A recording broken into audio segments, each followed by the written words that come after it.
Do you still remember the midnight train whistle? The soft glow of yellow lights gliding past a wooden window frame, vanishing into the night. It's been a long time, but once upon a time, America had trains like that, sleeping cars that carried love letters, unsaid goodbyes, and dreams that rolled across the wide-open prairies. Tonight I invite you to board that train again. Rest your head on a soft pillow. Close your eyes and let me tell you about the journeys that no longer appear on any map, but still live in the hearts of those who once rode them. Midnight Train, Memories of America, Part 1. The 1940s, a train that carried sunrise and farewells. The train's whistle hums faintly in the distance. At first, it's just a ghost of a sound, drifting through the night like a breath from another world. Then the steady rhythm of the wheels draws closer, slow, unhurried, as if the train had been traveling for 100 years just to arrive at your bedside tonight. Sleep hasn't come yet, so you imagine yourself lying in a sleeper car aboard the Super Chief, the legendary train from Chicago to Los Angeles. The sheets are crisp white. A reading lamp casts warm light over an old forgotten book. Outside the window, the prairie stretches endlessly, the hills like great pillows of the earth, cradling every traveler into slumber. In the 1940s, America was still in the golden age of trains. People wore their finest coats, wide-brimmed hats, and stepped aboard as if entering a dream. The train wasn't just transportation. It was ritual, the beginning of something special. Breakfast cars bathed in golden light, panoramic windows revealing a moving world, pine forests rushing backward, silver rivers winding across grassy plains, mountains casting long shadows like painted silk. In the observation car at the back, passengers sat silently as the crimson sunset trailed behind, as if the whole train were tucking the sun into bed. And among these journeys were those who stayed behind. A girl at a small station in Nebraska gripped the hand of a young soldier. The train was about to leave. She didn't say much, just pressed a letter into his coat pocket and whispered, "Write me back. I'll be waiting at the old platform." The train let out one long whistle, then began to move. Car after car passed by, its golden light briefly brushing her face.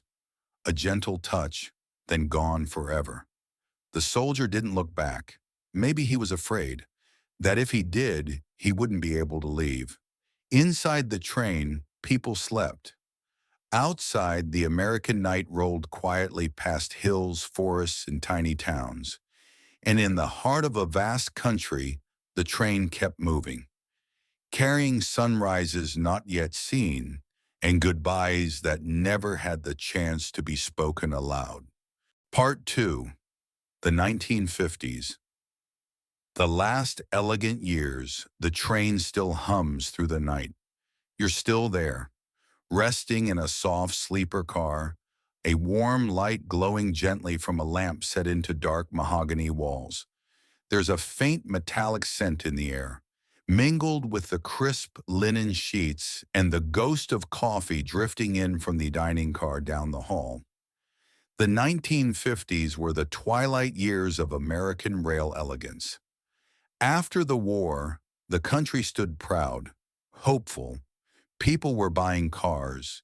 Planes became the future. But for those who had known the train, they couldn't let go just yet. The trains had changed.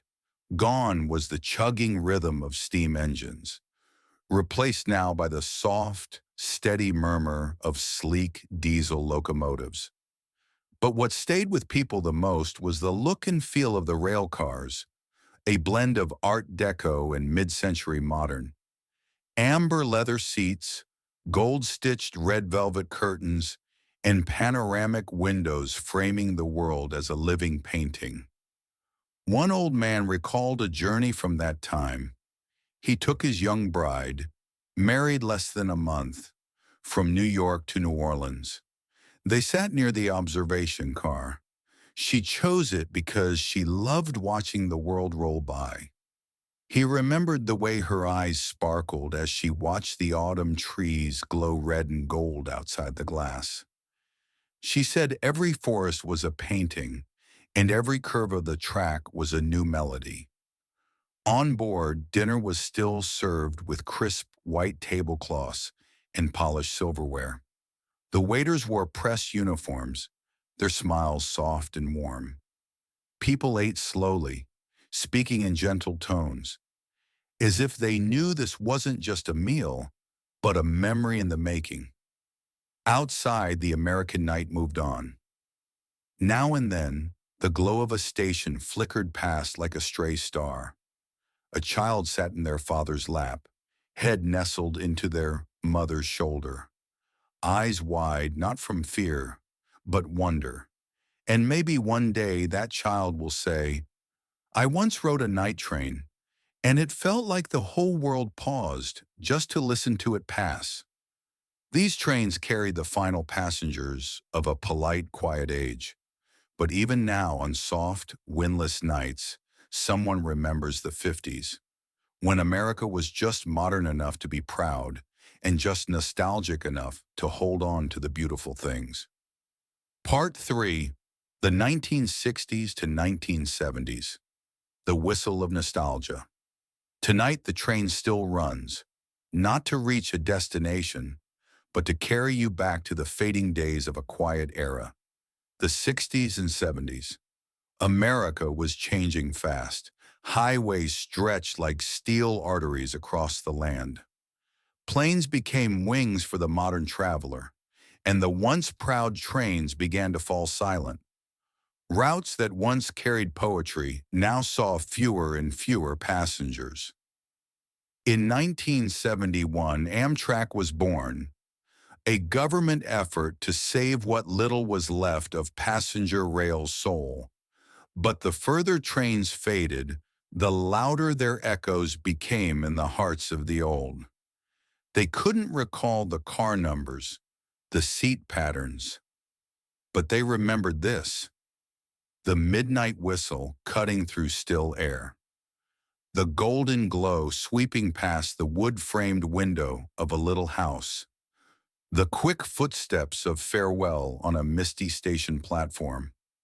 One elderly man once said, I woke in the middle of the night, not from a dream, but because I heard a train passing by. Just one sound, then sleep again. It was like the world whispering, I'm still here, and so are you. In a small Midwest town, a boy rode the train for the first time with his grandfather.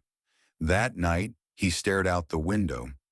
Dark woods appeared, then vanished. A deer crossed the tracks. Mountains loomed in the distance like fairy tale walls. His grandfather held his shoulders and spoke softly of the trains he once rode, of sending his father off to war, of meeting the woman who would become his wife.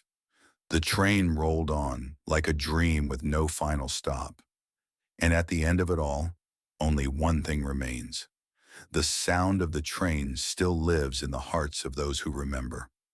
So tonight, as you close your eyes, imagine yourself in an old sleeper car. Outside, the American night, vast, silent, star-strewn. Inside, soft light, the steady rhythm of iron wheels, the heartbeat of the land. You don't need to go anywhere. Just lie there, listen to the train, and let old memories sleep with you on the last train of remembrance. Final chapter. The warm fire at the end of the train. The train still rolls on, not fast, not hurried. It simply moves through the night, as if even time has forgotten how to count. Everything slows, softens, settles into the breath of the earth and sky. You're lying there in an old sleeper car. The wooden walls warm with a soft scent of pine resin. Each time the train sways gently over the rails, the cabin lights shimmer, reflected in the glass like trembling golden stars, as if the sky itself had fallen to earth. Outside, small towns blur past like faint memories. Some are nothing but unnamed stops. Others still hold a light in someone's window, a porch, a chair, a person sitting silently as the train drifts by like an old friend visiting without a word. The car's quiet, no voices, only the steady rhythm of the wheels like a heartbeat. And in that stillness, there's something beautiful. You're not going anywhere. You're simply staying inside a dream shaped like old America, of grandparents who once said goodbye at the station, of whistles echoing across plains and forests, fading into the twilight. At the very end of the train, there's a small room. Few people ever visit it. It's not on the official map. But tonight, the door is open. Inside, there's a fire, real fire, burning pine wood and oak logs, sending up a scent as sweet and warm as a bedtime story told by your mother long ago. You step in, barefoot on the wooden floor, warm beneath your feet. The room is still, like the heart of the train. No engine hum, no sway, just the soft crackle of the fire, like an ancient whisper. You sit down in a wool-covered chair, your hand resting on the worn wooden armrest, polished by time. The firelight dances on the walls like memory. A small cast-iron kettle steams gently on the stove, scented with mint and a touch of honey. You pour a small cup, sip slowly, and breathe. The night breeze brushes softly through a cracked window. The fire glows, and the story begins again. No longer about trains or stations, but about warm memories you've carried quietly your whole life. You remember your first train ride, mountains rising like paintings beyond the glass.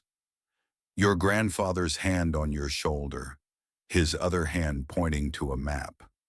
That's where I was stationed once. Your grandmother knitting quietly, smiling. We'll see snow in Denver tomorrow. And then you remember the soft glow of your mother's nightlight when you were small. The same warm yellow light as this train's, soothing, gentle. Her voice reading bedtime stories like wind through wheat, like a train passing in the night. Not rushed, not slow, just enough to help you close your eyes and drift. Outside, the train continues on in silence, but you no longer need to know where it's going. All you need to know is this. Here, there is fire, there is wood, there is tea, and there is a story, like a final harbor where every soul comes to rest. The fire glows red and steady. You watch the embers float upward, then disappear into the air, like little dreams quietly leaving your memory. Your head sinks into the back of the chair. Your eyes close. Your heart slows. Outside, the train still runs. Inside, time no longer counts. And somewhere, within the gentle crackle of the fire, you hear a voice whisper, "Tonight, you don't need to dream of anywhere else, because right here, right now, is the place you've always belonged."